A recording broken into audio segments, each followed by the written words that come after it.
Elle est arrivée à l'entretien couverte de boue, mais ce qu'elle a dit a fait tomber le PDG milliardaire follement amoureux. Elle s'est présentée à l'entretien le plus important de sa vie, couverte de boue. Tout le monde dans la salle a ri. Quelqu'un a pris une photo et en quelques heures, son humiliation est devenue virale. On lui a dit qu'elle pouvait reporter son rendez-vous. Il s'attendait à ce qu'elle parte, mais elle ne l'a pas fait. Elle s'est redressée, a regardé le PDG milliardaire dans les yeux et a dit quelque chose qu'il n'a jamais oublié. Pas une excuse, pas un pardon, juste une petite phrase tranquille qui a réduit toute la salle au silence. Ce qui s'est passé ensuite n'était pas seulement une seconde chance.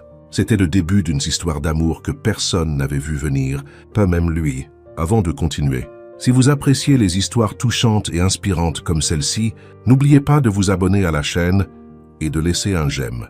Maintenant, revenons à l'histoire. Les rires ont commencé avant même qu'elle n'atteigne la porte tournante en verre. Est-ce qu'elle entre vraiment comme ça? A chuchoté l'une des réceptionnistes, son sourire à moitié caché derrière son écran d'ordinateur. Isabella Carter s'est arrêtée juste devant. Elle a pris une profonde inspiration.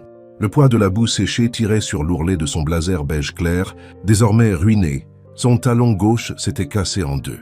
Ses longs cheveux sombres, soigneusement bouclés le matin même, étaient attachés en un chignon lâche, des mèches collant à sa joue humide. Elle ressemblait à tout, sauf à une candidate pour un poste de direction chez Blackwood International. Pourtant, elle a levé le menton et est entrée. Le hall n'était que verre et pierre polie, avec de hauts plafonds et une sculpture abstraite rotative au centre. Élégant, cher et totalement silencieux. Un silence s'est installé au moment où elle est entrée, comme si chaque personne dans la pièce s'était arrêtée en pleine pensée juste pour être témoin de son embarras. Ce n'était pas cruel, juste discrètement accablant. Leurs yeux disaient ce que leurs lèvres n'osaient pas. Elle n'a pas sa place ici. Le gardien de sécurité a hésité avant de lui proposer un badge de visiteur. « Votre nom complet, s'il vous plaît ?» a-t-il demandé, examinant sa tenue avec un inconfort mal déguisé. « Isabella Carter. Je suis ici pour le poste de responsable du marketing stratégique. » Entretien final avec M. Blackwood. Il l'a dévisagé de haut en bas une fois de plus, a tapé son nom sur la tablette, avec une certaine réticence et lui a tendu le badge, en veillant à ce que ses doigts ne touchent pas les siens. Elle l'a remarqué mais n'a pas bronché. Alors que les portes de l'ascenseur se refermaient derrière elle, Isabella se retrouva entre deux femmes en tailleur, bleu marine impeccable et au brushing parfait. Leurs talons étaient aiguisés, leurs parfums coûteux. Elles n'ont pas parlé, mais toutes deux lui ont lancé un regard qui disait tout. Pauvre fille, ça ne va pas durer longtemps. Et peut-être avait-elle raison. Son reflet dans le miroir de l'ascenseur le confirmait. Elle avait l'air vaincue, comme si elle avait traversé une tempête, juste pour être rejetée avec un sourire. C'était le cas. 25 minutes plus tôt, un camion d'entretien municipal s'était trop approché du trottoir, projetant une vague d'eau, de pluie huileuse et de boue de rue sur son corps comme une blague cruelle. Il n'y avait pas eu le temps de rentrer à la maison. Il n'y avait même pas eu le temps de pleurer. C'était son dernier entretien du mois, de l'année. Le seul rappel qu'elle avait obtenu, après 79 CV et 4 emplois à temps partiel qui ne suffisaient toujours pas pour son loyer. Elle avait failli faire demi-tour sur le trottoir, failli abandonner. Mais elle s'est souvenue de la note que sa sœur avait laissée ce matin-là, collée sur le frigo, avec un aimant écaillé en forme de cœur rouge. Même si le monde dit non, ta vérité est ton pouvoir. Vas-y Bella, pour moi, pour toi. Alors elle est venue, et maintenant elle sortait au 39e étage, la tête haute, comme si elle portait encore du velours au lieu de la disgrâce. La réceptionniste de l'aile exécutive a cligné des yeux à l'approche d'Isabella. « Puis-je vous aider? J'ai un entretien à 10 heures avec M. Blackwood, » a-t-elle répondu. La réceptionniste a hésité. « Êtes-vous mademoiselle Carter? »« C'est moi. » Un autre clignement d'yeux, un autre regard. Une petite pause polie avant qu'elle ne décroche le téléphone. Quelques instants plus tard, un grand assistant en costume a ouvert la porte vitrée des bureaux intérieurs. Il semblait sortir d'un plateau de cinéma. Cheveux lissés, lignes nettes, le genre de démarche qui disait qu'il ne faisait pas d'erreur. Sauf que cette fois, il essayait clairement de ne pas rire. « Par ici », dit-il d'un ton sec. « La salle de conseil est prête. » Salle de conseil. L'estomac d'Isabella se noua. Ce n'était pas juste un tête-à-tête avec le recruteur. Non, c'était le dernier tour, un panel, une présentation. Elle n'avait même pas eu la chance de s'essuyer le visage. En marchant dans le couloir, elle est passée devant 2 jeunes associés qui n'ont rien fait pour cacher leur sourire moqueur. On dirait que Halloween est en avance, a murmuré l'un d'eux. L'autre a ri, mais Isabella n'a pas réagi. Elle a continué à marcher, même si son talon cassé la faisait boiter légèrement du côté gauche. Son chemisier lui collait au dos. Son cœur battait si fort qu'elle était sûre qu'il résonnait dans le couloir. Et puis la porte s'est ouverte. À l'intérieur de la salle de conseil se trouvaient 4 personnes, 3 cadres élégamment vêtus. Et en bout de table, un homme en costume bleu marine dont la présence semblait aspirer l'oxygène de la pièce. Ethan Blackwood. Le Ethan Blackwood, PDG, milliardaire, l'enfant chéri de l'industrie, l'homme dont le visage avait fait les couvertures de magazines et les listes, Forbes avant ses 30 ans. Son regard était concentré sur sa tablette jusqu'à ce que l'assistant se racle la gorge. « Votre rendez-vous de 10 heures, monsieur. » Ethan a levé les yeux et l'a vu. Pendant une longue seconde perçante, personne n'a parlé. Les 2 cadres féminins ont échangé un regard. L'une d'elles a même haussé un sourcil. Isabella a pris une lente inspiration et est entrée. Se tenant droite à l'autre bout de la table de conférence, une image ridicule de détermination et de désastre. « Je sais de quoi j'ai l'air », a-t-elle dit, avant que quiconque ne puisse parler. Sa voix ne tremblait pas. « Et je vous promets qu'il y a une bonne raison à cela. Mais si vous m'accordez 10 minutes de votre temps, je vous montrerai que ce que j'ai à offrir ne part pas au pressing. » Il y eut un silence. Puis étonnamment, Ethan s'est penché en arrière dans sa chaise, son expression illisible. « Continuez, dit-il doucement. » Sa voix était basse, fluide et bien plus curieuse que moqueuse. Le cœur d'Isabella a bondi dans sa poitrine. Elle a détaché le petit dossier qu'elle avait réussi à garder au sec sous son bras et l'a posé sur la table. La manche tachée de bout de son blazer a légèrement collé alors qu'elle retirait son bras, mais elle n'a pas bronché. J'ai construit des campagnes de marketing sans budget, sans équipe et sans relations. J'ai transformé une dépense publicitaire de $300 en une croissance de 180% pour une librairie locale qui allait faire faillite. Je ne ressemble pas à votre candidate, typique pour le poste de responsable marketing en ce moment. Mais j'ai travaillé plus dur que la plupart des gens au CV parfait. Je suis ici parce que je crois que votre entreprise a besoin de quelqu'un qui comprend ce que signifie partir de rien. L'une des femmes a ricané doucement, mais Ethan n'a pas scié. En fait, quelque chose dans ses yeux a changé. L'acier s'est réchauffé. Une question calme mais tranchante. Pourquoi n'avez-vous pas reporté? Isabella l'a regardé droit dans les yeux. Parce que c'est peut-être ma seule chance. Et si je pars maintenant? Je ne suis pas le genre de personne que je prétends être sur le papier. Un autre silence. Puis Ethan a fait quelque chose que personne n'attendait. Il a souri, un petit sourire amusé et curieux, qui n'atteignait pas les autres à la table. Et juste au moment où Isabella pensait avoir une chance, la porte vitrée s'est rouverte. Une femme en talons rouges est entrée, polie, posée, parfaite. « Désolée d'être en retard », dit-elle d'un ton fluide, posant un sac Gucci sur la table. Naomi Lancaster, directrice de la stratégie de marque. Et jusqu'à récemment, le nom principal pour la nouvelle division marketing, a pris le siège le plus proche d'Ethan sans demander. Je suppose que vous avez commencé sans moi. Elle a regardé directement Isabella et a ricané. C'était elle, Naomi Lancaster, l'ex d'Ethan, et maintenant sa rivale inattendue dans la salle. Naomi Lancaster n'est pas seulement entrée, elle est arrivée. Le genre d'arrivée qui faisait écho à des décennies de privilèges, de vernis des grandes écoles et de charme social soigné. Son rouge à lèvres était assorti à ses chaussures. Ses cheveux brillaient, comme s'ils avaient leur propre équipe d'éclairage. Son blazer n'avait pas de bout. Il avait une signature. Elle a pris le siège le plus proche d'Ethan, comme si elle s'y était assise souvent. Isabella est restée debout.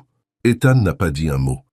Mais quelque chose dans ses yeux, quelque chose de vif et d'évaluateur, est passé de Naomi à Isabella, comme s'il regardait une pièce avec 2 actrices très différentes. Je ne savais pas qu'il y avait des entretiens conjoints, dit Naomi, posant sa main parfaitement manucurée sur la table. Ses yeux n'ont jamais quitté Isabella, à moins qu'elle ne fasse partie du personnel de nettoyage. Un rire étouffé s'échappa de l'un des autres cadres.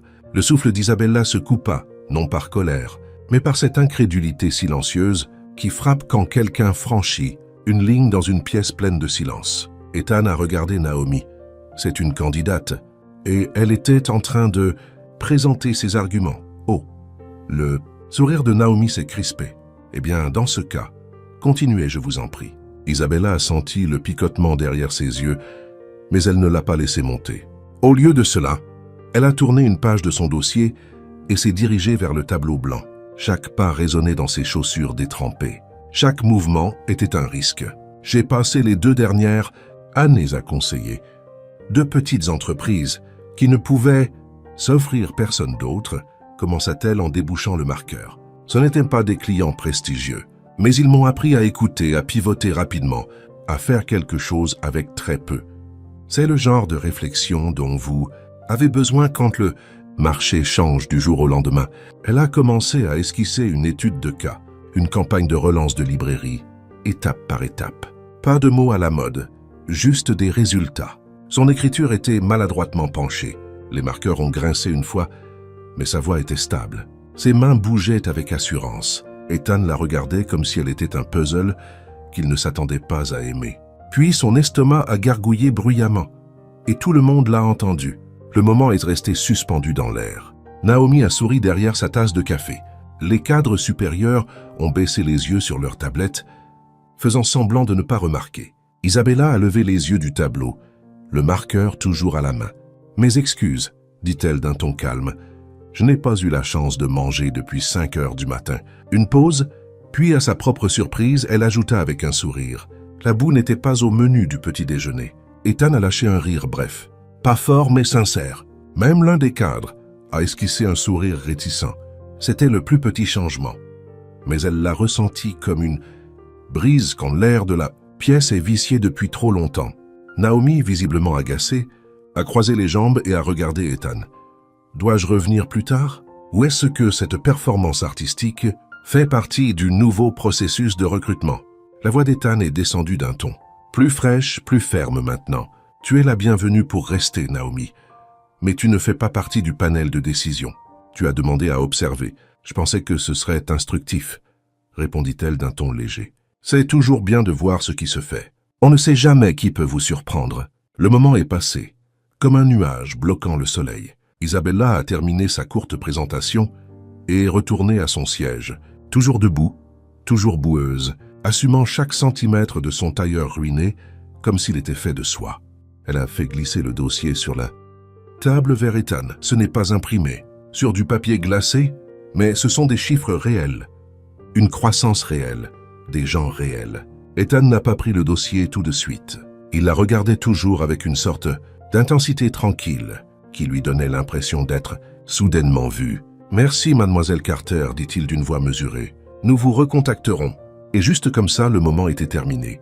Elle a hoché la tête une fois et a quitté la salle, ses chaussures faisant un bruit de succion sur le sol en marbre alors que la porte se refermait doucement derrière elle. L'ascenseur était heureusement vide cette fois. Isabella s'est appuyée contre la paroi et a expiré. Ses bras tremblaient. Son visage était chaud, rouge d'adrénaline et de mortification, et de cette étrange audace téméraire qui était apparue de nulle part. Elle n'avait aucune idée de ce qui venait de se passer, mais elle savait qu'elle ne le regretterait pas. En bas, la réceptionniste n'a pas établi de contact visuel cette fois. Le gardien de sécurité lui a adressé un bref hochement, peut-être en récupérant le badge de visiteur. Pas de sourire, pas de mots. Dehors, le ciel s'était éclairci.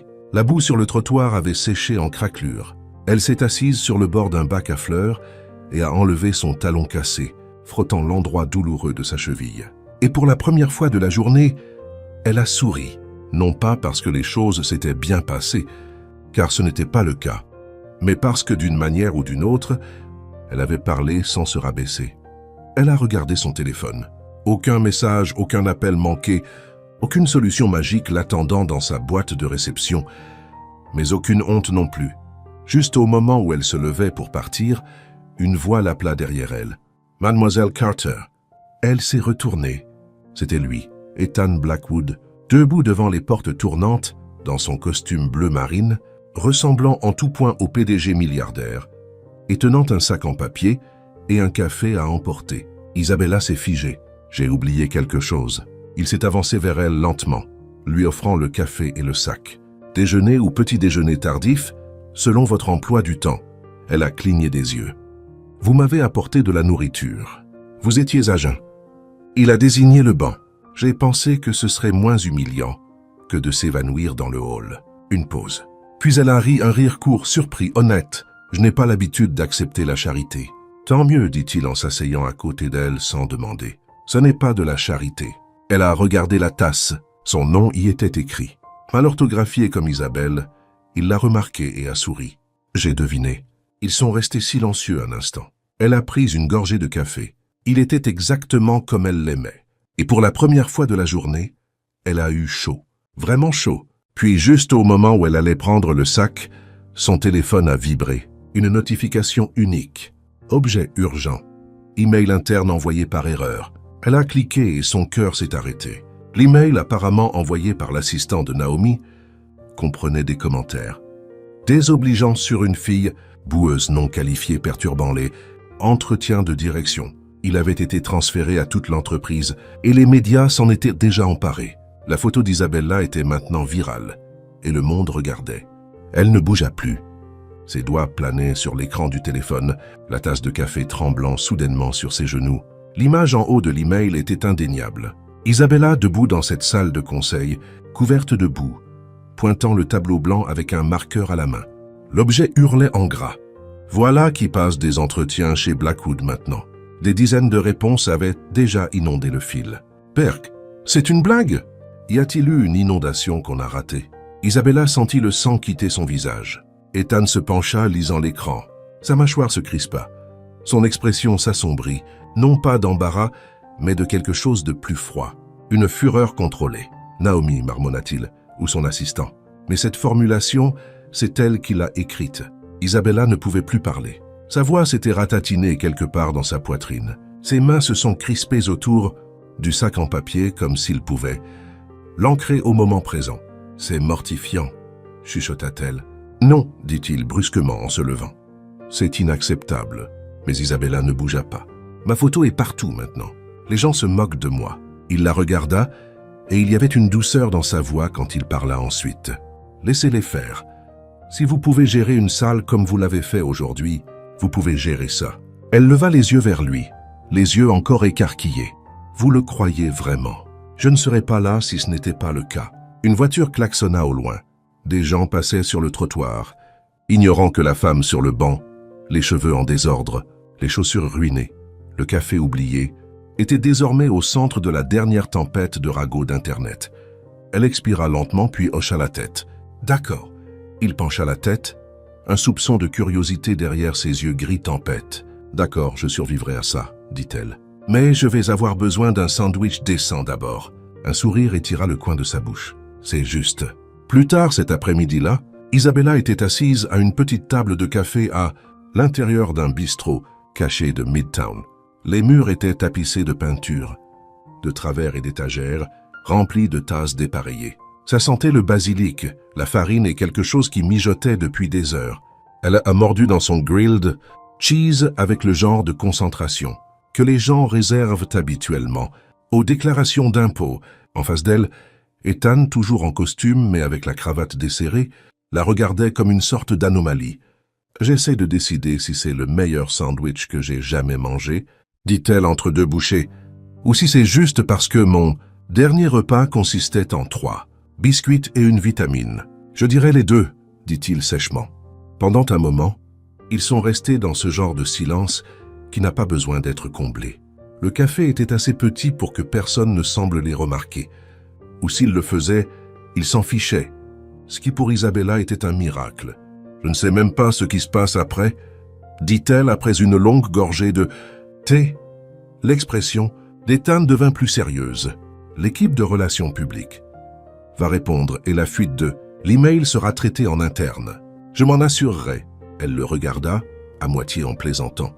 Est-ce que vous emmenez d'habitude vos candidates déjeuner pour défendre leur honneur? Il ne sourit pas cette fois. Il dit simplement non. Son cœur fit un étrange petit bond. Un léger carillon provenant de son téléphone interrompit le moment. Il lut le message, les sourcils froncés. Les RH lancent une enquête formelle. Ils voudront vous parler. À propos de quoi? demanda-t-elle en s'essuyant les mains sur une serviette. À propos de la fuite. À propos de Naomi. Isabella regarda l'assiette entre eux. Ai-je encore une chance pour le poste? Il y eut une pause. Puis Ethan dit prudemment, « Vous n'avez pas seulement fait une impression aujourd'hui. Vous m'avez rappelé, ainsi qu'à tous les autres, à quoi ressemble le courage quand il n'est pas poli. » Sa gorge se serra à nouveau, mais cette fois ce n'était pas de honte. C'était de l'espoir. Un espoir réel. Pendant ce temps, au siège de Blackwood, Naomi Lancaster faisait les 100 pas dans son bureau, les vitres projetant des reflets comme des couteaux. Son assistant se tenait près du bureau, visiblement pâle. « Tu l'as envoyé à tout le monde ?» siffla Naomi. « Je pensais que je vous le transférais seulement. J'ai utilisé votre brouillon. Vous étiez censé le nettoyer. Le rendre anonyme. Ça remplit automatiquement le groupe de contact. Je vous jure que je ne voulais pas. » Naomi frappa du plat de la main sur le bureau. « Ethan va utiliser ça contre moi. » Son assistant déglutit difficilement. « Et si nous disions que nous avons été piratés? Une attaque de phishing ?»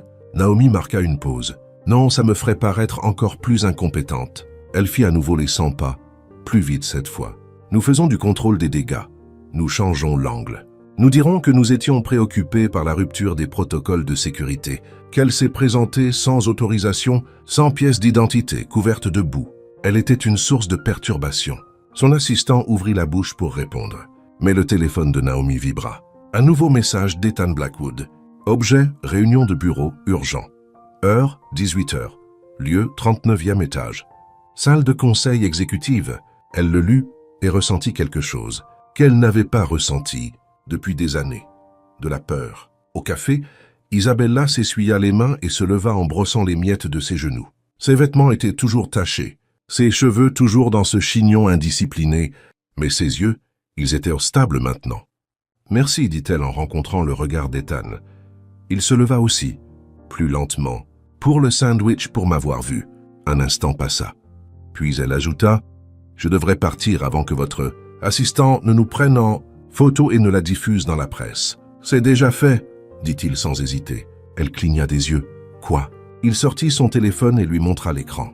Un cliché granuleux de deux à table, un post sur les réseaux sociaux accumulant déjà les commentaires. Qui est la mystérieuse femme boueuse? Le PDG Ethan Blackwood aperçut en train de déjeuner avec la fille à la boue virale. Scandale ou sympathie? Isabella gémit et mit son visage dans ses mains. Ce n'est pas possible. Ethan rit. Librement cette fois. Puis il dit, vous êtes encore en tendance. Au moment où Isabella rentra chez elle ce soir-là, la porte grinça comme si elle était gênée pour elle. L'appartement était calme, trop calme. Sa sœur Lily était probablement encore à sa garde de nuit à la clinique communautaire, la même clinique pour laquelle Isabella avait aidé à redessiner l'image de Marc bénévolement. Bien sûr, il n'y avait pas eu grand-chose à y gagner, sauf peut-être son propre sentiment de valeur. Elle posa ses clés sur le comptoir, retira ses chaussures ruinées et se regarda dans le miroir au dos de la porte d'entrée. La boue avait séché entraînée. Ses yeux étaient fatigués. Son chignon s'effondrait. Mais quelque chose dans son reflet avait changé. Elle ne ressemblait plus à quelqu'un qui abandonnait. Juste au moment où elle ouvrait le frigo, pratiquement vide, à part une brique de lait d'amande et un demi-citron, son téléphone vibra à nouveau. Numéro inconnu, nouveau message. Nous aimerions planifier une déclaration et un entretien interne avec vous concernant les événements d'aujourd'hui. Les RH vous contacteront officiellement demain matin. Rebecca, elle fixa les initiales pendant un long moment. C'était à la fois personnel et professionnel. Elle répondit « Entendu, je serai prête ». Puis elle fit une pause et ajouta « PS, le sandwich a aidé, même si je suis célèbre sur Internet pour les mauvaises raisons ». Un instant plus tard, les 3 points apparurent, en train d'écrire « La célébrité est drôle, elle révèle qui est vrai et qui fait juste du bruit ». Elle fixa le message pendant un moment et sourit.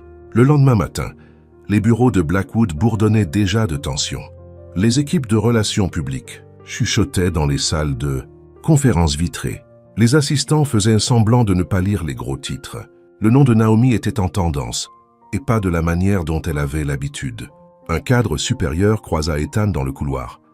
Murmurant, les RH reçoivent de la pression du conseil d'administration. Certains veulent la tête de Naomi. D'autres s'inquiètent des retombées. « Laissez-les s'inquiéter », répondit froidement Ethan. « Je m'en occupe. » À l'intérieur de son bureau privé, tout d'acier, de verre avec une vue absurde sur la ville. Il regardait la ville alors que son assistant apportait le briefing du matin. « Toujours pas d'excuses de Naomi ?» demanda-t-il. « Aucune, intéressant. » Il se tourna lentement, boutonnant sa veste. « Appelez le service juridique et les RH et contactez Isabella Carter. Je veux qu'elle sache que nous prenons cela au sérieux. » L'assistant hésita. « Dois-je aussi annuler votre dîner avec les investisseurs de Langston ?» Ethan haussa un sourcil. « Pourquoi ?» Il pose des questions sur la fille dans la boue. Il marqua une pause, puis sourit faiblement. « Dites-leur qu'elle est exactement le genre de personne dont cette entreprise a besoin. » Quelque part à Brooklyn, Isabella était assise en face de sa sœur, Lily à une minuscule table de cuisine au motif floral écaillé. Lily, toujours dans sa tenue d'infirmière et ses cheveux en chignon haut et ébouriffés, parcourait son téléphone les yeux écarquillés. « Tu es sur BuzzScene, Daily Chatter et Business Bells. » Lily cligna des yeux. « Comment t'es-tu retrouvée sur un blog sur les milliardaires et les drames de mariage?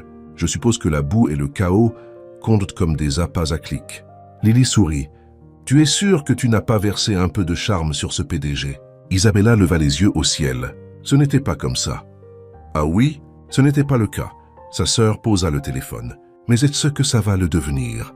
Parce que, si je cherche encore une fois sa valeur nette sur Google, je pourrais m'évanouir. » Isabella rit vraiment, pour la première fois depuis des jours. « Il est spécial, mais c'est compliqué. C'est mon employeur potentiel. » Ou il l'était.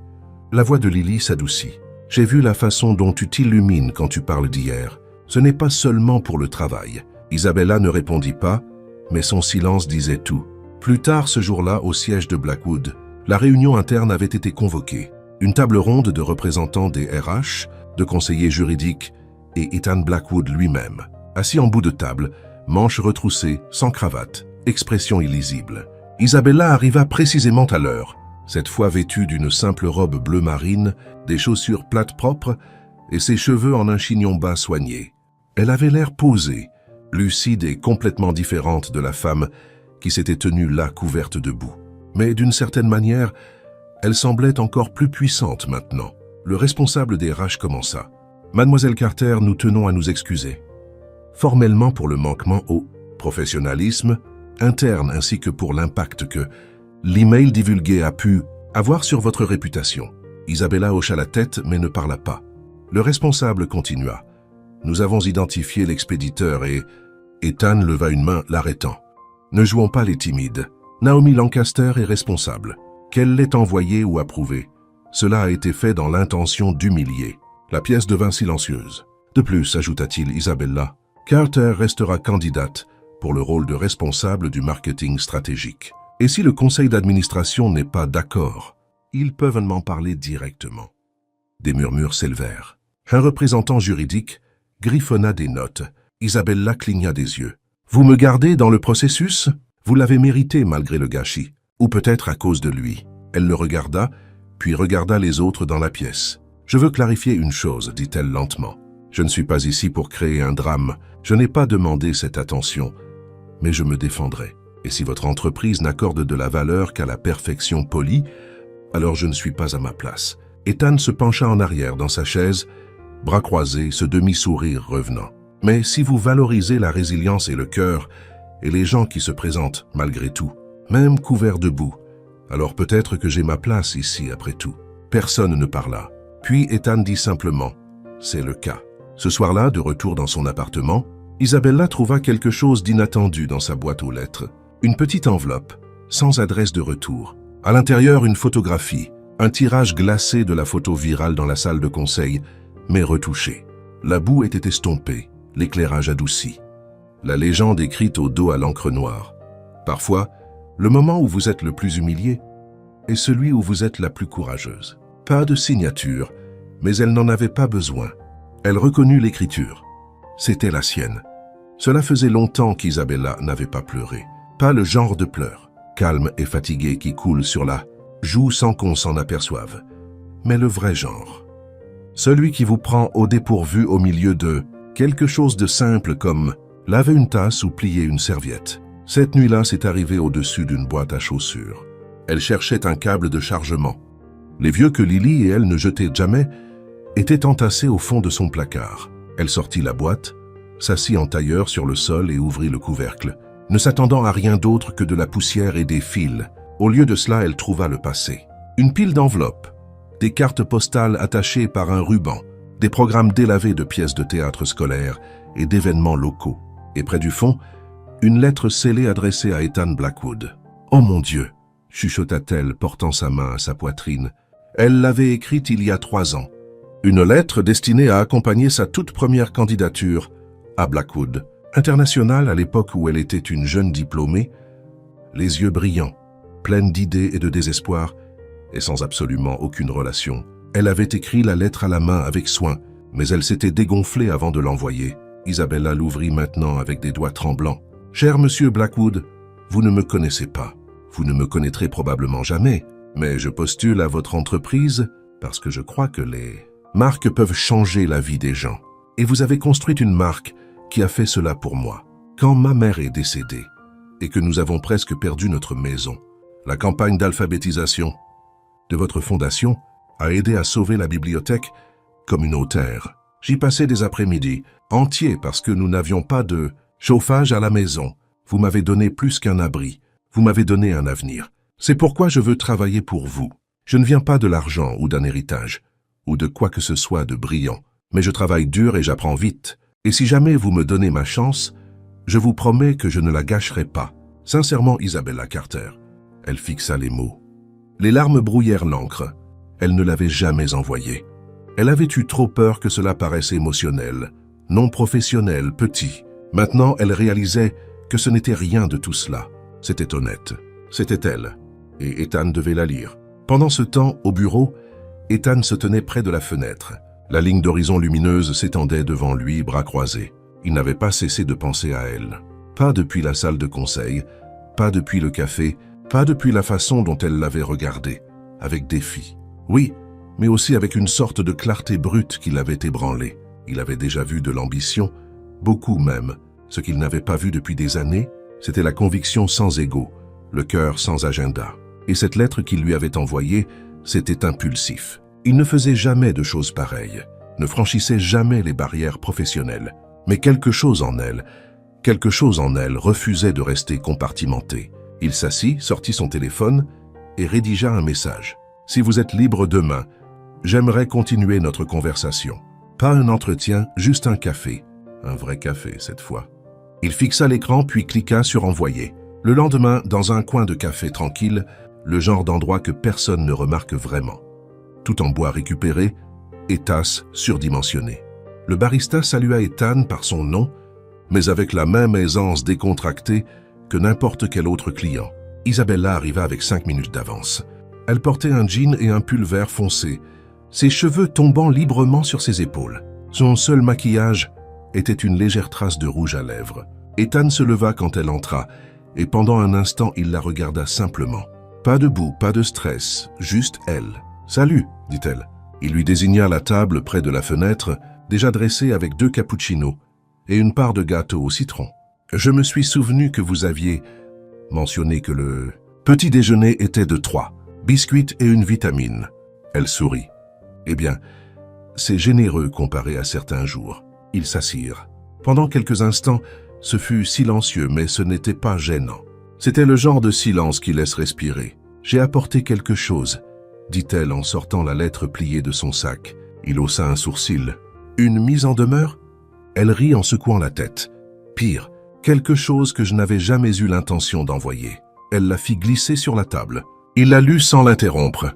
À mesure qu'il lisait, son expression changea lentement, subtilement. Ses épaules s'affaissèrent. Sa mâchoire se détendit.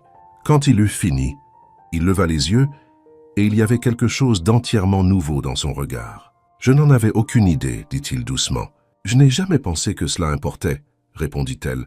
Mais ensuite j'ai réalisé que je veux que vous voyiez tout de moi, pas seulement la version polie. » Il plia la lettre soigneusement, la remit dans l'enveloppe, puis rencontra son regard. « Je vous ai vu dès l'instant où vous êtes entré dans cette salle de conseil, dit-il, et je n'ai pas cessé de vous voir depuis. » Elle déglutit. « Vous savez que c'est risqué.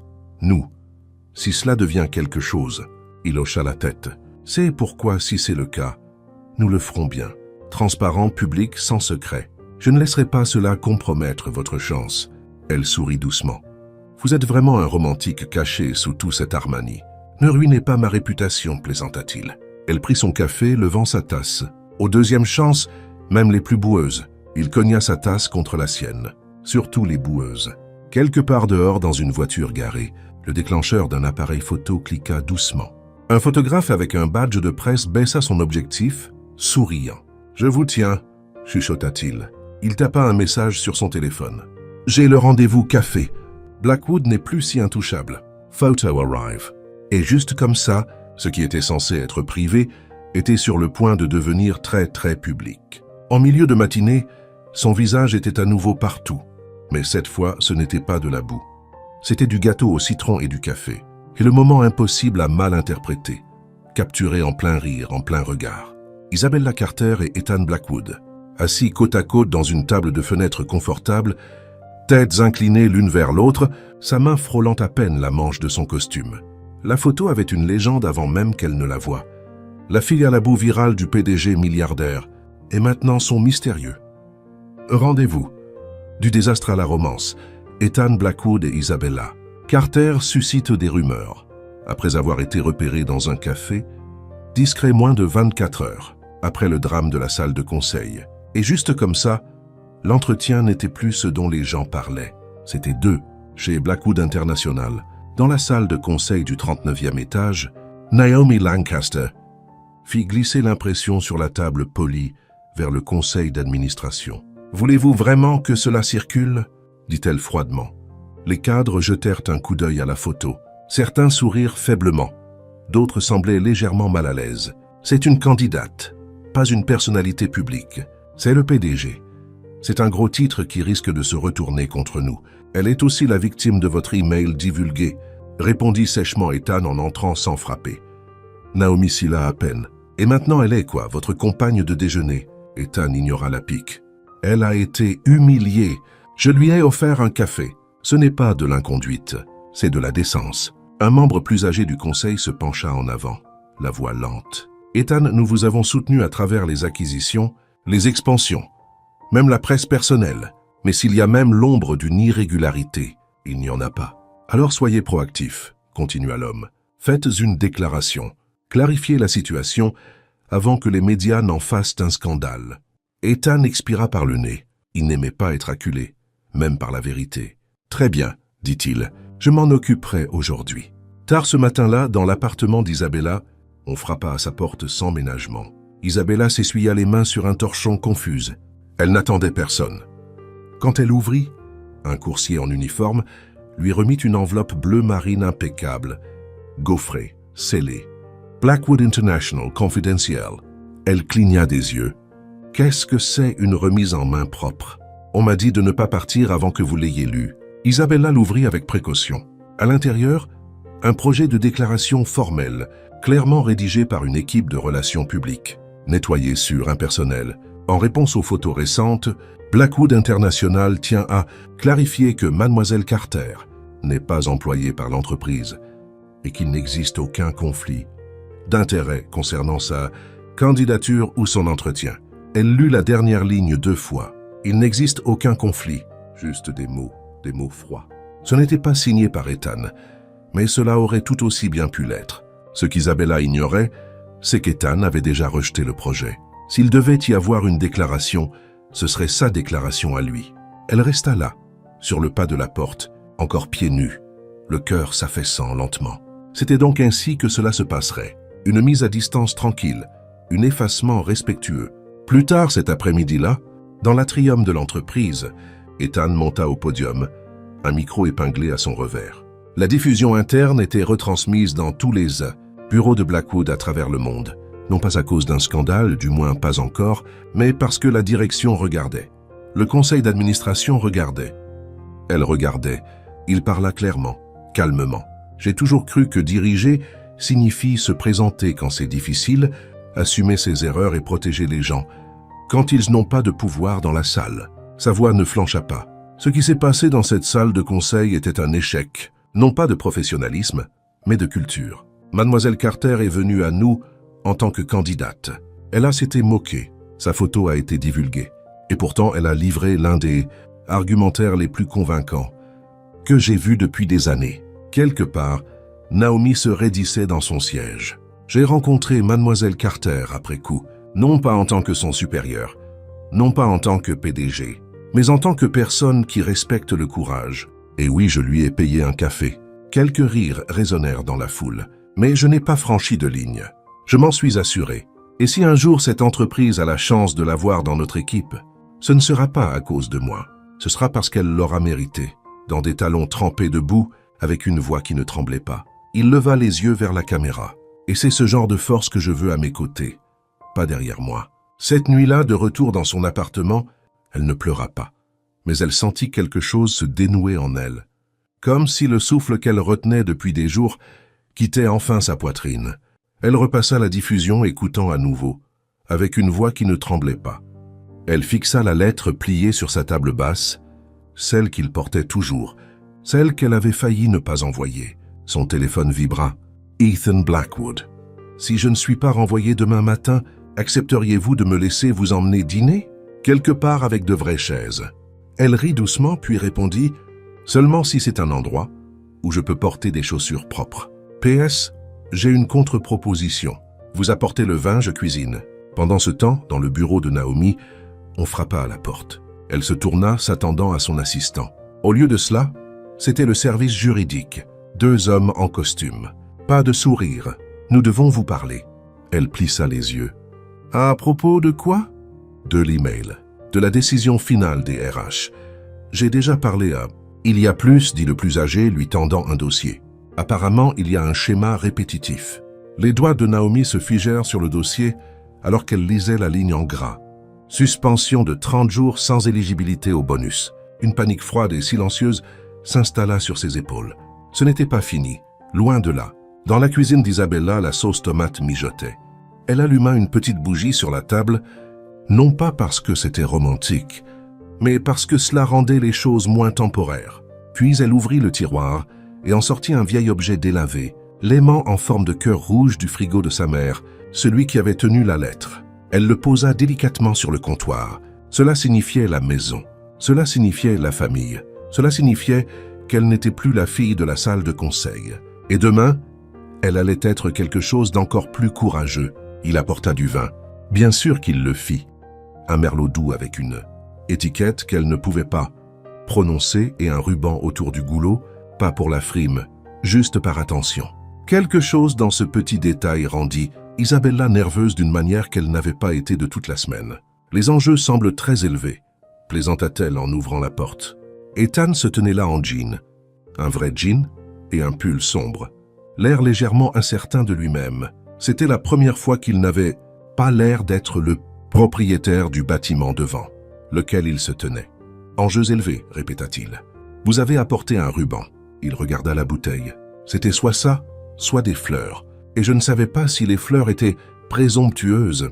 Elle s'écarta pour le laisser entrer. Les fleurs auraient été plus sûres. Le vin donne l'impression d'un rendez-vous. Il la regarda attentivement. Et est-ce le cas? Elle déglutit puis sourit. Je n'ai pas encore décidé. L'appartement sentait le romarin, l'ail et un peu le pain grillé, brûlé. La table avait 2 couverts et une petite bougie vacillant dans un bougeoir, écaillé en forme de tournesol.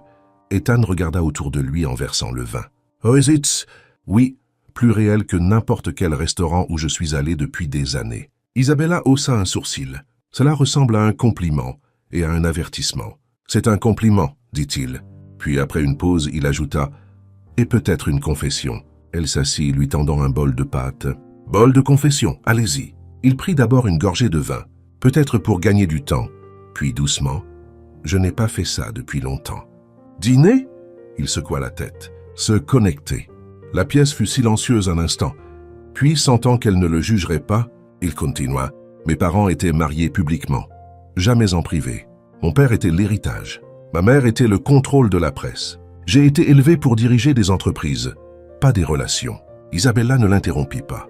Il eut un sourire fugace. « J'ai eu plus de réunions de conseil que d'anniversaires, et plus de titres de journaux que d'honnêteté. » Elle posa son menton sur sa main. « Vous êtes un romantique qui se cache derrière une stratégie. » Il rencontra son regard. « Vous n'êtes pas ce à quoi je m'attendais. » « À cause de la boue ?»« Non, dit-il doucement. » parce que je pensais avoir compris le monde. Puis vous êtes entrée dégoulinante sur le tapis et vous m'avez dit la vérité sans excuse. » Son souffle se coupa, et pendant un long moment, il n'y eut plus de répliques spirituelles, plus de chaussures cassées, plus de titres de journaux.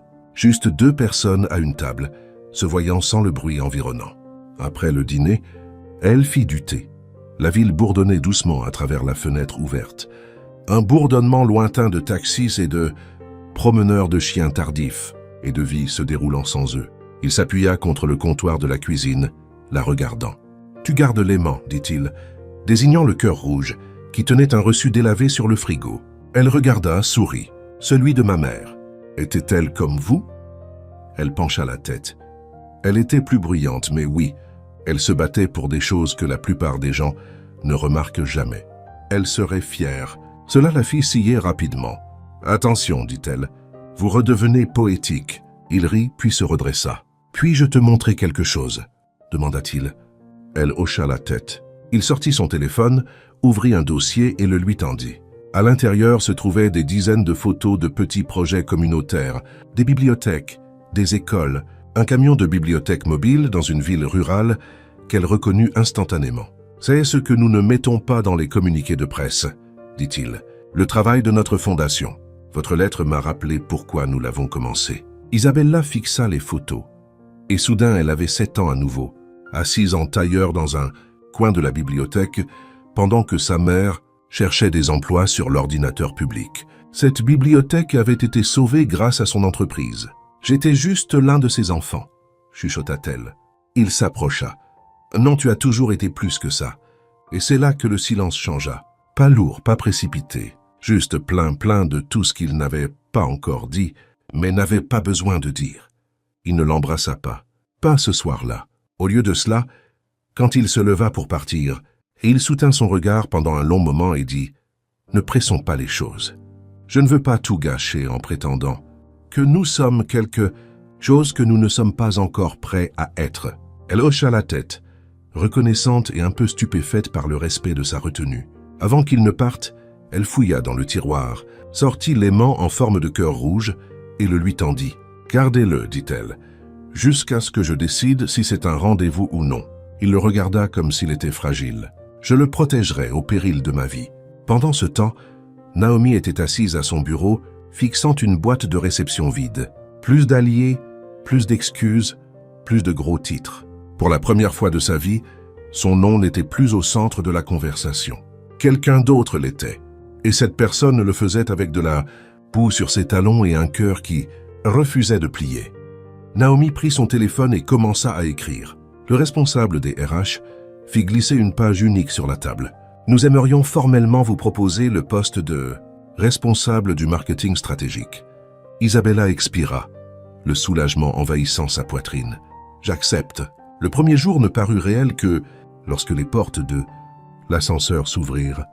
Au 39e étage, Isabella était seule à l'intérieur, serrant son nouveau badge d'identification, responsable du marketing stratégique, et un mince sac en cuir qu'elle avait emprunté à Lily. La lumière au-dessus d'elle vacilla une seconde. Un petit rappel presque comique qu'elle n'était toujours pas la cadre. Polie que le bâtiment attendait, mais quand elle sortit, tout le reste était différent. Les regards n'étaient pas moqueurs cette fois. Ils étaient curieux, certains admiratifs, d'autres prudents, quelques-uns manifestement calculateurs. Elle offrit des hochements de tête polis et des sourires doux, gardant ses épaules droites comme sa mère le lui avait appris, comme si elle était à sa place dans chaque pièce où elle entrait, même si personne d'autre ne le pensait encore. Une jeune associée passa devant elle, puis revint sur ses pas. « Vous êtes la fille à la boue » chuchota-t-elle, les yeux écarquillés. « Pardon, je veux dire celle de la salle de conseil. C'est vous. » Isabella sourit doucement. « Je préfère responsable du marketing stratégique, si cela vous est égal. » La femme rougit. « Bien sûr, évidemment, désolé, mais il n'y avait pas de venin, juste de l'admiration et peut-être un peu d'espoir. » Plus tard ce matin-là, dans son nouveau bureau, l'espace semblait modeste. Une cloison vitrée, un bureau aux lignes épurées et une fenêtre qui donnait sur la cour en bas. Ce n'était pas grandiose, mais c'était à elle. Et après des années de mission en freelance, depuis sa table de cuisine, cela ressemblait à un palais, On frappa. « Livraison spéciale » dit une voix familière.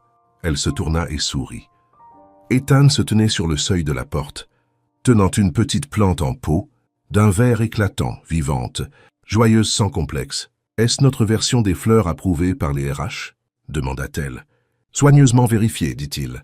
Et arrosable. » Elle la prit délicatement. « Merci. » Il entra dans la pièce, les mains dans les poches. Pas de cravate à nouveau, juste la version détendue de lui-même. Elle commençait à reconnaître celui qui ressemblait, moins à un titre de journal et plus à un homme. « Je ne vais pas m'attarder, dit-il, mais je voulais vous dire félicitations. Vous avez mérité cela. » Elle pencha la tête. « Vous dites cela comme si quelqu'un avait essayé de vous convaincre du contraire. » Ses yeux pétillèrent juste un peu. Il y a eu des conversations, mais rien qui n'ait tenu face à « eh bien, vous ». Puis, plus sérieusement, « nous construisons quelque chose ici. Je veux votre voix dans la salle. »« Juste ma voix ?» demanda-t-elle. Chaussant un sourcil, il rit. « Commençons par là. » Ce soir-là, à la maison, Lily était déjà affalée sur le canapé dans sa tenue d'infirmière, mangeant du beurre de cacahuète directement dans le pot avec un bâton de céleri. « Tu as survécu !» cria-t-elle alors qu'Isabella retirait ses chaussures. De justesse. Je pense avoir bu mon poids en café tiède et on m'a demandé 10 fois si j'étais la fille de la photo. Et comment va le petit ami milliardaire? Isabella lui lança un oreiller. Il n'est pas encore mon petit ami. Nous avançons doucement. Lily prit une autre bouchée. Bien, il doit te mériter. Tout entière. Cela fit marquer une pause à Isabella. Elle s'avança et s'assit à côté de sa sœur. Tu penses que je change? Lily la regarda. Toi? Non. Tu plies toujours ton linge propre sans le ranger pendant 3 jours. Tu cherches toujours sur Google comment faire bouillir l'œuf parfait. C'est juste. Mais Lily ajouta, s'adoucissant, tu es plus forte et peut-être commences-tu à croire que des gens comme toi peuvent être au sommet sans perdre qui ils sont. Isabella appuya sa tête sur l'épaule de Lily. Elles restèrent ainsi longtemps. Pour son 2e jour chez Blackwood, Isabella arriva tôt. Le bureau était encore calme, la lumière du matin filtrant par les fenêtres. Elle apportait un petit plateau de pâtisserie et le posa délicatement sur la table comme une de l'aile stratégique. À 9 heures, la moitié de l'équipe s'était rassemblée et s'arrêta surprise. « C'est pour nous ?» demanda une analyste. « J'ai pensé que nous pourrions commencer sur une note sucrée, » dit simplement Isabella. Il y eut un moment, bref mais significatif, où la tension se brisa. « Ah merci ici, un rire là. » Quelques collègues s'attardèrent pour se présenter. Certains posèrent même des questions sur ses anciennes campagnes. Et juste comme ça, elle n'était plus la fille à la boue. Elle faisait partie de l'équipe. Tard cet après-midi-là, dans la salle de conseil exécutive, Naomi était déjà assise quand Isabella arriva pour la présentation stratégique. Ses talons rouges étaient de retour. Son rouge à lèvres impeccable aussi. Mais l'énergie avait changé. Elle semblait vive, mais plus calme. Alors qu'Isabella passait devant elle pour s'asseoir, Naomi se pencha légèrement. « Toujours pleine de surprises », murmura-t-elle. Isabella sourit calmement. Ce n'est que le début. Naomi la regarda un long moment, puis avec un sourire crispé se détourna. La réunion commença ce soir-là, dans le bureau d'Ethan. La ligne d'horizon était baignée d'or. Ethan se tenait près de la fenêtre, sirotant un thé noir au lieu d'un bourbon, un signe discret que la journée avait nécessité de la concentration. Pas de l'évasion. Isabella entra avec un dossier sous le bras. Vous avez demandé des idées sur le déploiement régional. Il prit le dossier et la regarda. Vous ne vous arrêtez jamais, n'est-ce pas? Je me suis arrêtée souvent, dit-elle. Ça ne m'a juste jamais mené très loin. Un instant passa. Puis, lentement, elle fouilla dans son sac et lui tendit quelque chose. L'aimant en forme de cœur rouge. Tu t'es souvenu, dit-il doucement. En fait, dit-elle, je l'ai oublié ce matin. Je viens de réaliser que je n'en veux plus sur mon frigo.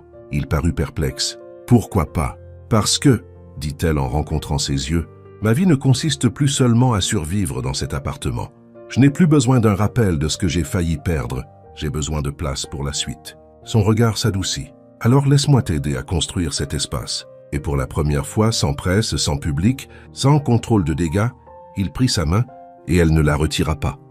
Isabella se tenait devant le tableau blanc, le marqueur planant juste au-dessus de la surface. Autour d'elle étaient assis une douzaine de membres de l'équipe de direction, chacun avec un bloc-notes ou un ordinateur, attendant son prochain mouvement. Ce n'était pas seulement une présentation, c'était un test, une pièce pleine de jugements silencieux, des regards acérés, des sourires polis masquant des années de pouvoir. Et c'est elle qui dirigeait. Il y a 10 jours, elle était une histoire, un titre, la fille à la boue. Maintenant, elle était autre chose, et elle avait l'intention de le prouver. Elle traça une courte ligne sur le tableau et se tourna vers eux. « Nous n'avons pas besoin de plus de panneaux publicitaires, dit-elle calmement. Nous avons besoin de racines, d'histoires humaines. Nous devons nous montrer là où les gens n'attendent pas qu'une marque d'1 milliard de dollars s'intéresse à eux. Parce que c'est là que la confiance se construit. » Elle cliqua sur la télécommande. En faisant défiler la diapositive sur l'écran derrière elle, une photo granuleuse apparut. Une petite bibliothèque en Géorgie, ses fenêtres barricadées, son enseigne tenant à peine. Des endroits comme celui-ci existent encore, dit-elle, et ils sont pleins de familles qui ne savent pas ce qu'est une expérience client de luxe, mais elles savent ce que cela signifie quand quelqu'un se présente pour aider. Un murmure discret parcourut la table. Elle laissa le calme revenir, puis continua. Je propose que nous transférions 15% de notre budget publicitaire régional vers un véritable investissement communautaire. Pas seulement des coûts de pub, mais des choses durables, des programmes d'alphabétisation, des centres de loisirs, des partenariats de formation professionnelle, des stages locaux. Un long silence suivit, puis une voix s'éleva. Vous suggérez de détourner le budget publicitaire vers les écoles publiques, demanda l'un des cadres supérieurs, visiblement hésitant entre rire ou s'intéresser. Je suggère que nous arrêtions de parler aux gens, répondit Isabella avec assurance, et que nous commencions à nous tenir à leur côté. Elle prit une inspiration et ajouta plus doucement, parce que j'étais l'une d'entre elles. Et quand une entreprise comme la vôtre apparaît dans votre monde, cela change tout. La pièce devint silencieuse, puis quelque chose d'inattendu se produisit. L'une des femmes plus âgées à la table, quelqu'un qui n'avait pas dit un mot pendant la réunion, hocha la tête. « Je suis d'accord avec elle », dit-elle. « C'est audacieux, mais c'est le genre d'audace qui construit un héritage, pas seulement des rendements trimestriels. » Les têtes se tournèrent. Une autre voix ajouta « Cela pourrait même être l'histoire de la campagne. » Pas seulement une partie de celle-ci. Une vague de hochements de tête parcourut la salle. Et juste comme ça, Isabella sut qu'elle avait convaincu l'assemblée. Plus tard ce soir-là, dans le bureau d'Ethan, elle le trouva debout près de la grande fenêtre. Comme il le faisait souvent, bras croisés, veste enlevée, manches de chemise retroussées jusqu'au coude. La ville scintillait derrière lui, mais son regard était fixé ailleurs. « Vous avez disparu après la réunion, » dit-elle doucement. Il ne se retourna pas tout de suite. Habitude. Vous vous volatilisez, habituellement après que les gens font des compliments sur l'avenir de votre entreprise. Cela lui arracha un léger sourire. Il se tourna. « J'ai construit une carrière sur le fait de tout maintenir ensemble, » dit-il, en étant toujours celui qui a les réponses. Mais ces derniers temps, il expira. Ces derniers temps, je ne sais plus si je gère un empire ou si c'est lui qui me gère. Elle s'approcha, penchant la tête. C'est la chose la plus humaine que j'ai entendue de la journée. Ethan s'appuya contre le cadre de la fenêtre. J'ai grandi dans des salles de conseil. Mon père ne faisait pas de seconde chance ou d'atterrissage en douceur. Je l'ai regardé traiter les gens comme de la monnaie d'échange, et j'ai juré d'être différent. Il détourna à nouveau le regard. Mais parfois, j'ai l'impression de devenir comme lui malgré tout. Plus une image qu'une substance. Ce n'est pas le cas, dit Isabella doucement. Vous ne savez pas cela. Je le sais parce que vous avez pris ma défense. Publiquement, personnellement, parce que vous avez risqué votre propre réputation pour protéger la mienne. Les gens comme votre père ne font pas cela. Il ne parla pas pendant un moment. Puis enfin, tu m'as demandé ce que j'avais peur de perdre. Elle hocha la tête. Sa voix baissa d'un ton. Ça, toi. Le souffle d'Isabella se coupa. Il n'y avait pas de théâtralité dans sa voix, pas de déclaration lyrique, juste la vérité brute d'un homme qui n'avait admis cela à personne, peut-être jamais. Et au lieu de répondre avec des mots, elle tendit simplement la main et prit la sienne. Au même moment dans le bureau de Naomi, la lumière du plafond vacillait faiblement, projetant des ombres nettes sur son bureau impeccable. Naomi était assise devant son ordinateur ouvert et un verre d'eau pétillante intact à côté. Sa boîte de réception était vide. Son calendrier avait plus d'espace blanc qu'il n'en avait eu depuis des années. Elle fixait un brouillon d'email intitulé « Objet, offre de démission à Ethan Blackwood ». Son curseur clignotait à la fin du message. Elle n'avait pas cliqué sur « Envoyer ». Pas encore. Une partie d'elle, la partie polie et calculatrice, savait que se retirer avec grâce pourrait préserver son image, lui permettre de réapparaître ailleurs avec un récit de nouveaux horizons. Mais une autre partie d'elle, celle qu'elle ne montrait à personne, ressentait quelque chose d'inconnu. La défaite? Non, pas tout à fait. C'était le sentiment d'avoir été surpassée par une fille qui n'avait pas joué le jeu mais qui avait pourtant gagné. Naomi prit son téléphone et le fixa, puis elle commença à taper. Cette nuit-là, de retour dans son appartement, Isabella ouvrit le tiroir près du frigo et chercha instinctivement l'aimant en forme de cœur, rouge, mais il n'était plus là. L'espace semblait vide sans lui, nu comme si quelque chose s'était terminé. Alors, elle fit quelque chose de nouveau. Elle prit une feuille de papier vierge et la fixa sur le frigo. Elle était blanche. Pas de mots, pas de citations, pas de souvenirs, juste de l'espace pour ce qui allait suivre. Plus tard, cette nuit-là, un texte éclaira le téléphone d'Isabella. « Ethan, tu dors ?»« Isabella, pas techniquement, mais si je cligne des yeux trop longtemps, je pourrais m'endormir les yeux ouverts. Ethan, viens voir quelque chose. » 15 minutes plus tard, elle se tenait à ses côtés sur un toit, non pas l'un de ses gratte-ciel, mais un bâtiment plus ancien à Midtown, le siège original de Blackwood, désormais discrètement loué à des start-up et des organisations à but non lucratif. De l'autre côté de la rue, des projecteurs brillaient autour d'un chantier de construction clôturé. Des poutres en acier s'élançaient vers le ciel. Des murs en béton encadraient à moitié un futur bâtiment. Les machines étaient à l'arrêt pour la nuit. « Qu'est-ce que c'est ?» demanda-t-elle, les bras croisés contre le froid. « Le prochain projet de la fondation Blackwood, » dit Ethan. « Centre communautaire, bibliothèque publique, laboratoire d'emploi. Nous avons commencé les travaux la semaine dernière. » Ses yeux s'écarquillèrent. « Pourquoi ne me l'as-tu pas dit ?» Il la regarda, la voix douce. « Parce que je voulais que tu le voies quand cela compterait. Et maintenant c'est le cas. » Elle s'approcha du bord, le cœur battant dans sa poitrine. « J'ai proposé presque exactement la même chose hier. »« Oh, je sais, dit-il. C'était en préparation, mais tu lui as donné un cœur. » Elle se tourna vers lui, et il y avait quelque chose qui brillait dans ses yeux. Pas des larmes, mais de la conviction. Pas seulement en le projet, mais en lui et en elle-même. 2 semaines plus tard, Isabella ne s'attendait pas à voir son nom dans un objet d'email à nouveau. Pas après que les médias se soient calmés. Pas après que les chuchotements au bureau se soient transformés en respect, mais c'était là en gras, attendant dans sa boîte de réception. Objet, parlons-en, Isabella. De la part de Devon & Hayes. Ses sourcils se levèrent. Devon & Hayes était l'un des plus grands cabinets de conseil du pays. Élégant, élite et complètement hors de portée il y a 6 mois.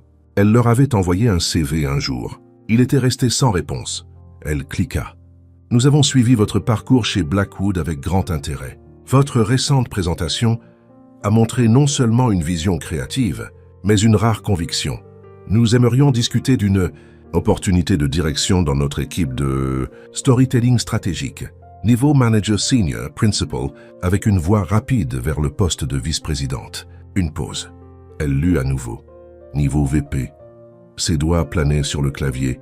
Son souffle se coupa dans sa gorge. C'était le genre d'email dont on prend une capture d'écran juste pour prouver qu'il a existé. Sauf que cette fois, c'était réel. Et cela venait avec le pouvoir, le titre, le salaire, le prestige et peut-être de la distance. Plus tard ce jour-là, dans l'ascenseur de Blackwood, Isabella se glissa juste avant que les portes ne se referment pour y trouver Naomi. Le silence fut instantané, professionnel, poli, mais pas tout à fait vide. Naomi lui jeta un coup d'œil, puis regarda son téléphone, puis revint vers elle. « J'ai entendu dire que vous aviez reçu une offre. » Isabella cligna des yeux. « Déjà ?» Naomi eut un léger haussement d'épaule. Les gens parlent, surtout quand ils ont peur que quelqu'un s'élève plus vite qu'eux. Elle ne souriait pas, mais elle ne semblait pas amère non plus. « Vous comptez l'accepter ?» demanda Naomi. « Je n'ai pas encore décidé. » Évidemment, dit Naomi comme si elle n'en attendait pas moins. « Vous n'êtes pas quelqu'un qui court après les choses brillantes. » Isabella se tourna vers elle, sincèrement surprise. « Vous ne pensez pas que c'est un bon choix ?» Naomi hésita. « Ensuite, je pense que cela dépend si vous courez après l'approbation ou si vous construisez quelque chose de réel. » Isabella l'étudia. « Et vous, que construisez-vous » Naomi la regarda enfin dans les yeux. Un genre d'héritage différent. L'ascenseur carillonna. Naomi sortit la première, ses talons claquant sur le marbre. Juste avant de tourner le coin, elle se retourna. « J'ai laissé quelque chose sur votre bureau. Lisez-le avant de prendre une décision. » Et puis elle disparut. Plus tard ce matin-là, sur le bureau d'Isabella, une enveloppe mince l'attendait. Pas de logo, pas d'écriture. À l'intérieur, une impression d'une seule page. C'était un communiqué de presse, mais pas n'importe lequel. La fondation Blackwood va lancer une subvention pour le leadership communautaire, inspiré par des voix internes récentes. Et en dessous, une ligne surlignée.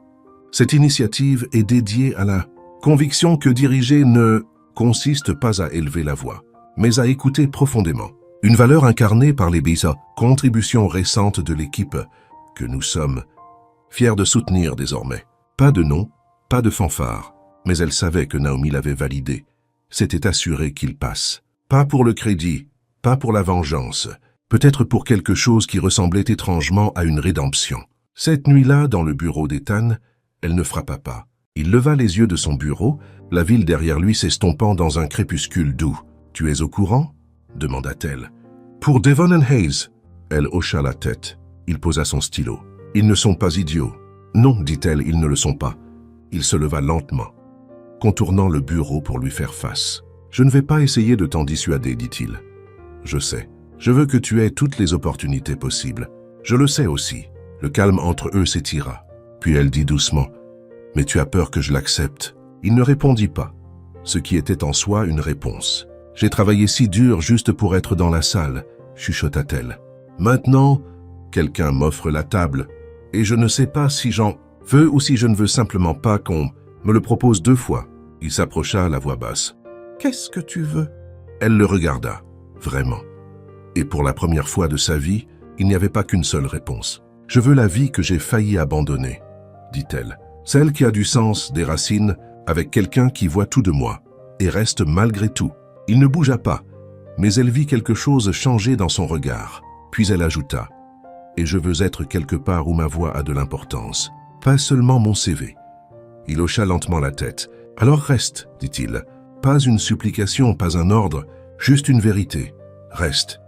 Construisons cela ensemble. » Le lendemain matin, à sa petite table, Isabella était assise avec l'email de Devon and Hayes toujours ouvert. Elle rédigea sa réponse avec soin. « Merci pour votre offre. Je suis profondément honoré, mais j'ai choisi de rester là où je peux non seulement grandir, mais aussi être à ma place. » Elle cliqua sur « Envoyer », puis ferma l'ordinateur. Elle sourit.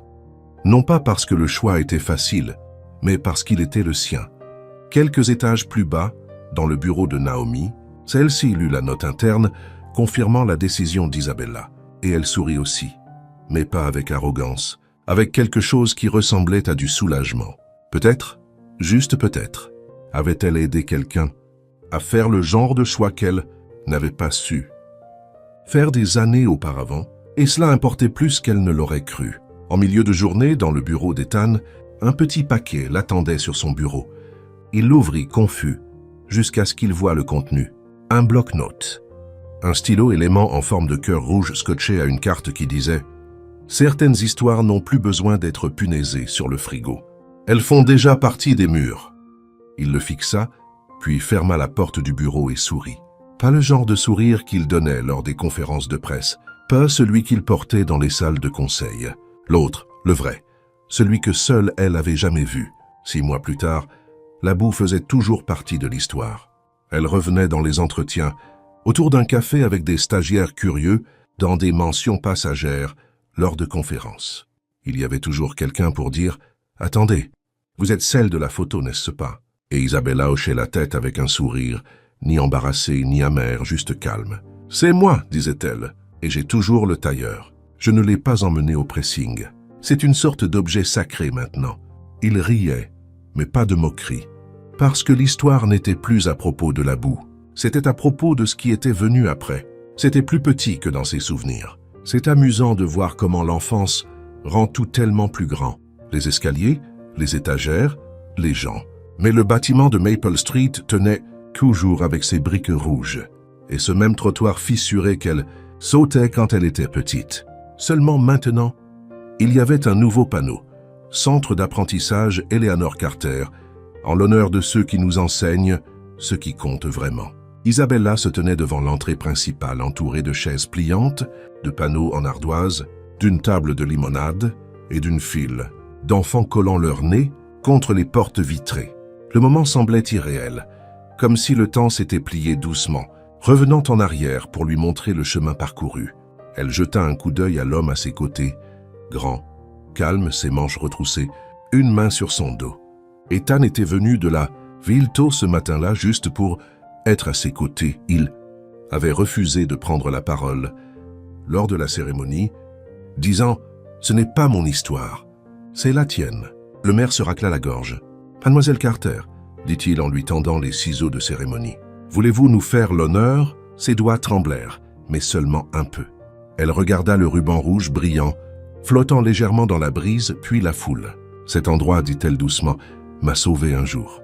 Pas avec des miracles, mais avec le calme, avec des histoires, avec un endroit où aller quand la vie semblait s'effondrer. » Elle marqua une pause, ses yeux rencontrant ceux d'Ethan, et j'espère qu'il fera la même chose pour quelqu'un d'autre maintenant. Les ciseaux coupèrent le ruban, et juste comme ça, les portes s'ouvrirent et les enfants se précipitèrent à l'intérieur. À l'intérieur de la bibliothèque, l'odeur de la peinture fraîche flottait dans l'air, mélangée à celle de la moquette neuve et du nettoyante au citron. Certaines étagères étaient encore à moitié vides, mais elles se tenaient fièrement. Les coins de lecture avaient de nouveaux coussins. Les tables d'études portaient de petites plaques, nominatives colorées données, par des familles de la communauté. Au fond de la pièce principale se trouvait une photo encadrée d'une petite fille assise en tailleur, avec un livre écorné sur les genoux. Ses baskets n'étaient pas attachées. Ses cheveux étaient un peu sauvages. Elle ne devait pas avoir plus de 7 ans. C'était Isabella. En dessous, une plaque de laiton disait « C'est ici que son histoire a commencé. Pas avec de l'argent, pas avec la perfection, mais avec des histoires, du silence et de l'espoir. » Elle tendit la main, toucha le cadre brièvement. « Je me souviens de ce pull, » chuchota-t-elle. Il avait un trou sous le bras, mais je le portais quand même parce qu'il était doux. Ethan se tenait à ses côtés maintenant, plus silencieux que d'habitude. « Je t'aurais remarqué, dit-il. » Elle sourit. « Non, pas à l'époque. »« Peut-être pas à l'époque, » répondit-il, « mais je me souviendrai de toi maintenant. » Leurs mains se frôlèrent, et pour une fois, elle ne détourna pas le regard. Les bénévoles étaient repartis. Les enfants étaient rentrés chez eux, serrant des marque-pages et des livres donnés. Le soleil s'était couché sous la ligne des arbres, laissant derrière lui une brise qui sentait le pain frais et la sueur. Quelqu'un avait tendu des ampoules jaunes entre 2 poteaux en bois. Isabella et Ethan étaient assis côte à côte sur un banc. Un gâteau au citron entre eux, le ciel ouvert au-dessus. « Je n'arrive pas à croire que la Fondation m'ait proposé un siège au conseil, » dit-elle en mordant dans le gâteau. Ethan lui lança un regard. « Tu ne m'avais pas dit cette partie. Je voulais voir ta réaction. » Il haussa un sourcil. « Eh bien, j'ai dit non. » Il cligna des yeux. « Tu as quoi ?»« J'ai dit pas encore, » corrigea-t-elle. « Je veux construire quelque chose d'abord. Le mériter. Pas seulement être la fille avec le titre de journal et le discours. » Ethan la regarda pendant un long moment, puis hocha la tête. « C'est pour ça que j'ai confiance en toi. » Elle appuya son épaule contre la sienne. « Tu n'es pas si mal non plus, Blackwood. » Cela arriva des semaines plus tard. Une enveloppe ordinaire. Pas d'adresse de retour. Juste son nom écrit dans une écriture cursive, soignée et élégante. À l'intérieur se trouvait une note manuscrite. « Tu n'as jamais été la rivale. Je me battais contre la version plus jeune de moi-même, celle que j'ai enterrée pour survivre. N'enterre pas la tienne. » Isabella resta assise avec la lettre sur ses genoux pendant un long moment. Elle n'avait pas besoin de plus que cela. Elle n'avait pas besoin d'une confrontation finale, juste de la compréhension et la fin douce d'un chapitre difficile. De retour à la maison, le frigo ne portait plus de liste de courses ou de rappels. Il était resté vide pendant des semaines, comme s'il attendait. Elle ouvrit le tiroir et en sortit la lettre. L'originale, celle qu'elle n'avait jamais envoyée, celle adressée à Ethan, celle qui avait tout commencé, discrètement avant que l'un ou l'autre ne sache. Elle l'aplanit, la fixa au frigo avec un aimant en forme de cœur rouge, puis ajouta quelque chose de nouveau, une note manuscrite au-dessus. Parfois, la vie que vous attendiez est celle que vous viviez déjà. Vous aviez juste besoin d'arrêter, de vous en excuser. Plus tard cette nuit-là, au lit l'un à côté de l'autre, ils étaient à peu proches mais pas entrelacés. toujours leur propre personne, apprenant encore comment être avec quelqu'un sans se perdre soi-même.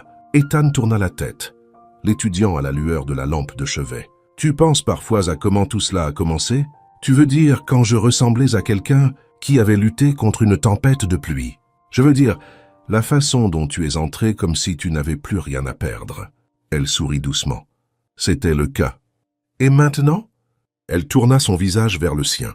« Maintenant, j'ai quelque chose à protéger, quelque chose à construire, et quelqu'un à perdre. » Sa voix baissa d'un ton. « Tu ne le perdras pas. » Elle chercha sa main sous les couvertures, la trouva, la serra. Pas de bague encore, pas de promesses pour lesquelles il n'était pas prêt.